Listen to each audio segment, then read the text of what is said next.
Salut à toi qui regarde cette capsule sur la chaîne En dehors du cadre.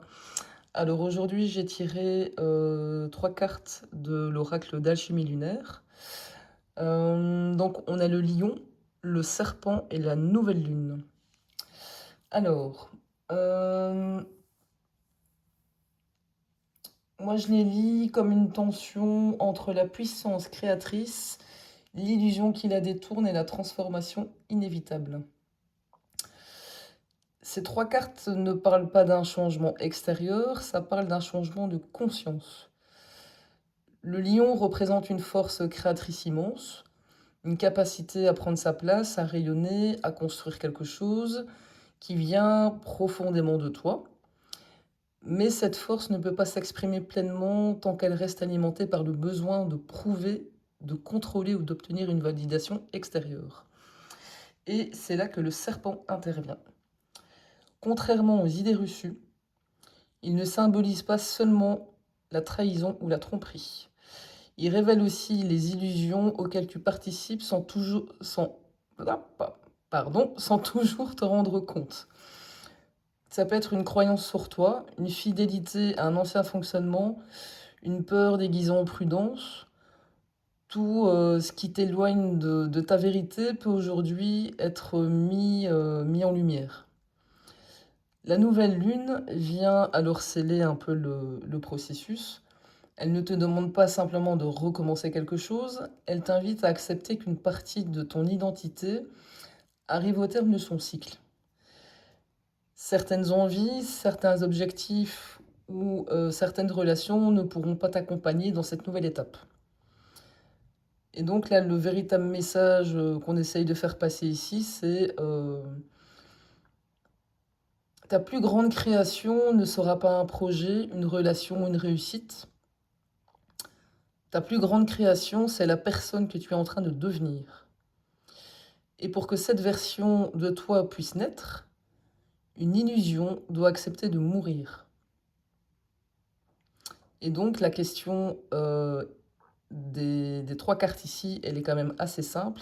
Qu'est-ce que tu continues à croire alors que ton intuition te montre déjà que ce n'est plus vrai? Donc là, on va aller développer en trois cartes avec l'oracle du paradis et de l'enfer. Alors, désespoir et suicide. Ok. Et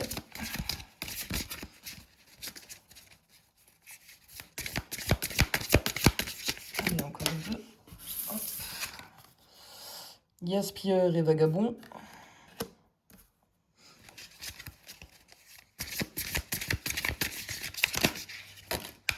Voilà, il en a sorti deux. Je vais les prendre toutes les deux.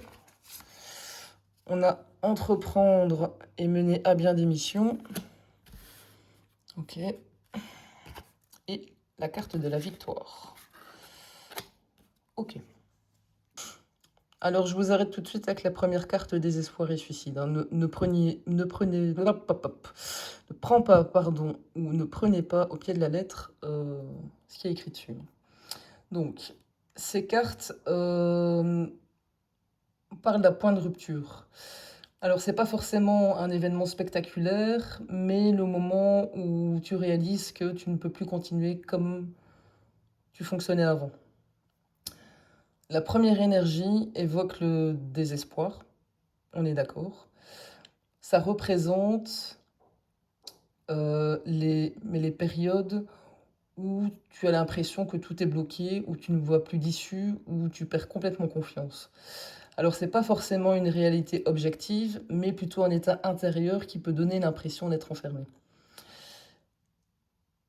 Les cartes du gaspilleur, enfin la carte pardon, du gaspilleur et vagabond, euh, invite plutôt à regarder où ton énergie s'éparpille. Tu donnes peut-être du temps, de l'attention ou des efforts à des situations qui ne te nourrissent plus.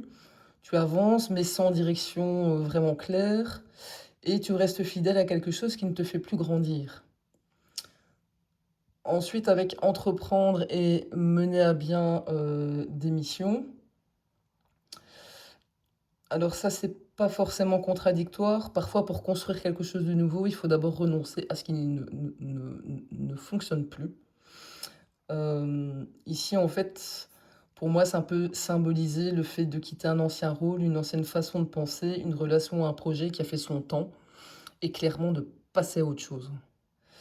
Et c'est précisément là, où intervient d'une manière assez intéressante la porte de la victoire. C'est pas une victoire obtenue par la force, mais c'est une victoire qui naît lorsque tu cesses de lutter contre ce qui doit être laissé derrière toi. Et en choisissant une direction beaucoup plus juste pour toi, tu récupères ton énergie, tu crées les conditions d'une réussite beaucoup plus solide. Voilà. Sur ce, je te laisse. J'espère que ça t'a parlé. N'hésite pas à me mettre en commentaire. N'hésite pas aussi à me dire si ce genre de petite capsule te convient. Et voilà. Sur ce, à la prochaine.